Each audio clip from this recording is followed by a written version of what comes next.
Lord Chesterfield's letters to his son, dated uh, November 24th, 1747.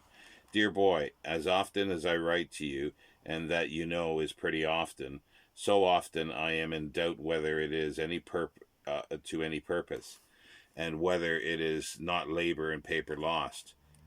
This entirely depends upon the degree of reason and reflections which you are master of or think proper to exert. If you give yourself time to think and have sense enough to think right, two reflections must necessarily occur to you.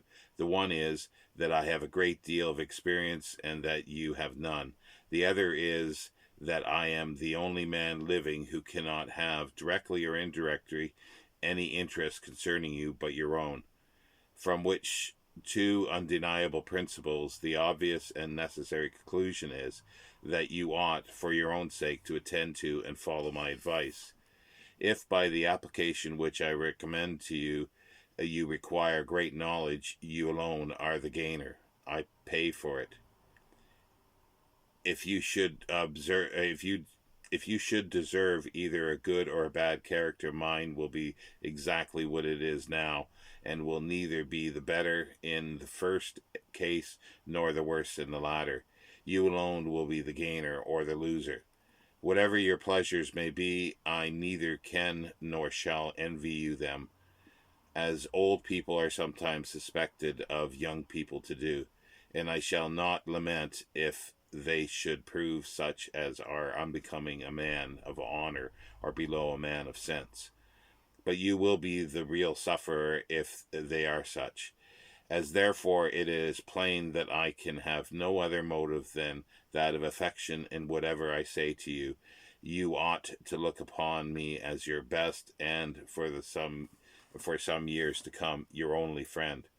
True friendship requires certain proportions of age and manners, and can never subsist where there are extremely difficult except in the relations of parent and child, where affection on one side and regard on the other make up the difference. The friendship which you may contract with people of your own age may be sincere, but may be warm, but must be for some time reciprocally unprofitable, as there can be no experience on either side. The young leading the young is like the blind leading the blind. They will both fall into the ditch. The only sure guide is he who has often gone the road which you want to go. Let me be that guide, who have gone all roads and who can consequently point out to you the best. If you ask me why I went any of the bad roads myself, I will answer to you very truly that it was for want of a good guide. Ill example invited me one way, and a good guide was wanting to show me a better. But if anybody capable of advising me had taken the same pains with me which I have taken and will continue to take with you, I should have avoided many follies and inconveniences which undirected youth run me into. My father was neither desirous nor able to advise me, which is what I hope you cannot say of yours. You see that I make use only of the word advice, because I would much rather have the assent of your reason to my advice than the submission of your will to my authority. This I persuade myself will happen if that degree of sense which I think you have, and therefore I will go on advising, and with hopes of success. You are not settled for some time at Leipzig. You are now settled for some time at Leipzig. The principal object of your stay there is the knowledge of books and sciences, which, if you do not by attention and application make yourself master of while you are there, you will be ignorant of them all the rest of your life. And take my word for it, a life of ignorance is not only a very contemptible, but a very tiresome one. Redouble your attention then to Mr. Hart in your private studies of the litera humaniores, especially Greek. State your difficulties whenever you have any, and do not suppress them either from mistake and shame, lazy indifference, or in order to have done the sooner. Do the same when you are at lectures with Professor Moscow or any other professor. Let nothing pass till you are sure that you understand it thoroughly, and accustom yourself to write down the capital points of what you learn. When you have thus usefully employed your mornings, you may, with a safe convenience, divert yourself into the evenings and make those evenings very useful too, by passing them in good company and by observation and attention, learning as much of the world as Leipzig can teach you.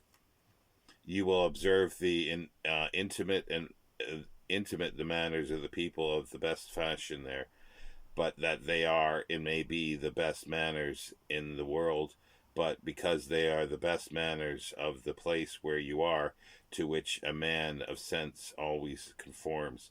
The nature of things, as I have often told you, is always and everywhere the same, but the modes of them vary more or less in every country, and at and an easy and genteel conformity to them, or rather the assuming of them at proper times and in proper places, is what particularly uh, constitutes a man of the world and a well-bred man.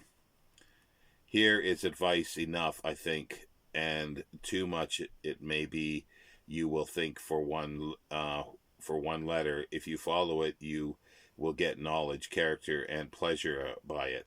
If you do not, I only lose operum et oleum, which in all events I do not grudge you. I send you by a person who sets out this day for Leipzig a small packet from your mamma, containing some valuable things which you left behind, to which I have added, by way of New Year's gift, a very pretty toothpick case. And by the way, pray take great care of your teeth and keep them extremely clean. I have likewise sent you the Greek roots, uh, lately translated into English by the French, of the Port Royal. Inform yourself what the Port Royal is. To conclude with a quibble, I hope you will not only feed upon these Greek roots, but likewise digest them perfectly. Adieu.